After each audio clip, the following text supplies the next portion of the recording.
哦呦，平常看看，我觉得就是刘姐，这得亮瞎你的眼。江苏省发现水下古墓，专家推测为沈万三墓，墓内出土宝贝无法估值。2009年初，一起惊悚的抛尸案引起了警方高度关注。更让人意想不到的是，这起案子还牵扯到了一座水下古墓。这个重磅消息顿时引起了文物局专家们的高度关注。随着挖掘工作的开展，墓中出土的各类珍贵文物，无一不标榜着古墓主人身份的高贵。金子出来了。只有在史书上看过的文字墓，哇天，太漂亮了！寒气逼人的宝剑，难得一见的玉纹铭。哎呦，这老虎，挺好，把它刷出来。古墓的主人究竟是谁？这起离奇的抛尸案又怎么会与古墓有关？2009年初，警方接到江苏省淮安市盱眙县群众报案，声称再有4具成年男性尸体整整齐齐，一字排开地摆放在一座废弃工厂旁。警察到达现场后，不禁倒吸一口凉气。4具尸体摆放得太过规整，很难不怀疑这是一起凶杀案。但进一步的调查过后，警方发现这件事远没有想象中那么简单。根据法医给出的调查报告，这4具尸体上均沾染了青膏泥。青膏泥在生活中不多见，这是一种防腐材料，通常用于古墓之中，能起到很好的防腐作用。如此一来，就能推定这4名男子恐怕是盗墓贼。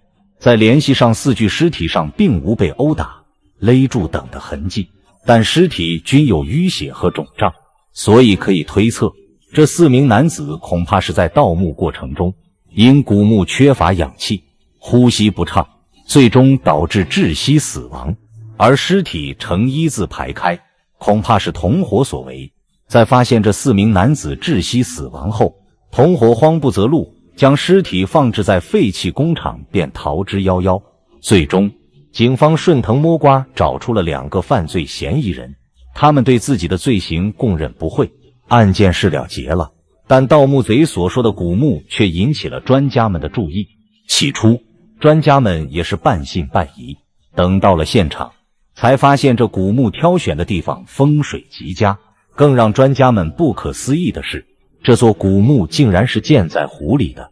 要知道，古代科技并不发达，想要在水下修建坟墓，人、钱缺一不可，因而专家断定，古墓主人一定非富即贵。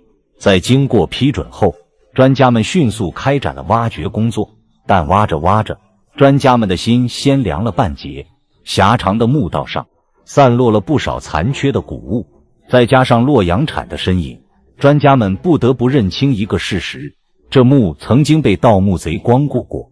古代有能力修建水下之墓的人并不多，专家初步推测，这可能是明朝巨商沈万三的墓，而原因则有2方面。其一是因为沈万三富可敌国，沈万三曾为讨好明太祖朱元璋，修建南京城有1/3的钱是沈万三出的。除此之外，沈万三还出钱犒劳明军，赞颂明军的英勇。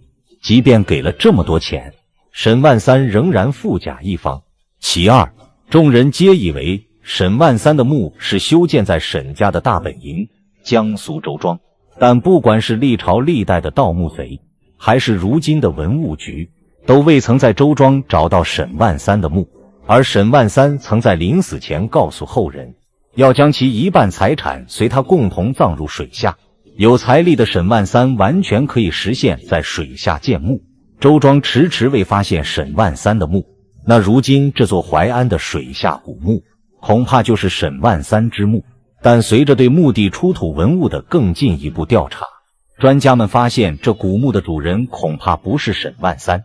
虽然古墓由于盗墓贼的造访已经一地狼藉，但在漫长的勘测后，专家们终于得到了一个好消息，墓地回廊部分还保留着大量完好的陪葬品。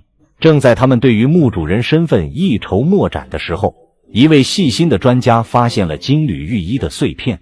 所谓的金缕玉衣，正是汉代皇帝入殓的寿衣。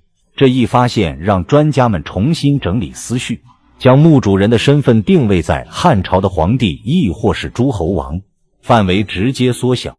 经过长时间的搜寻，专家们发现一处似乎没有被光顾过的角落，于墓室结构的回廊部分。向下勘探，专家们发现了大量完好的陪葬品，陪葬品琳琅满目，满满当当地堆在一起，有陶器、玉器，还有不少金银器。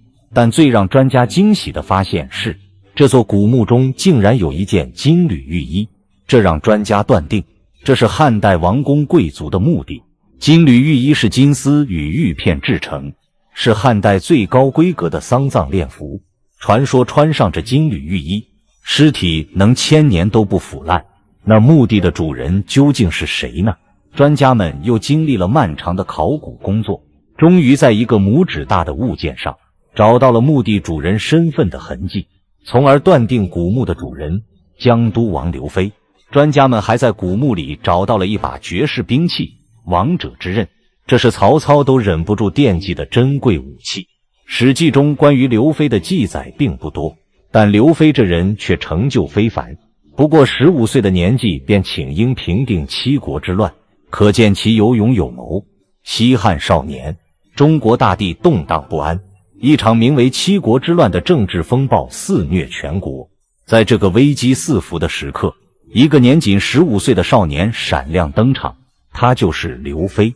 刘飞出生于一个普通的农村家庭，但他却拥有非凡的智慧和军事才能。年仅15岁的他便远离故土，前往叛乱的七国之一，以请缨的方式加入了西汉军队。勇气和决心引起了上级将领的注意，很快他就能升任军官。七国之乱是一场由众多国家领袖反叛西汉王朝的混乱，政局混乱，百姓极叛苦。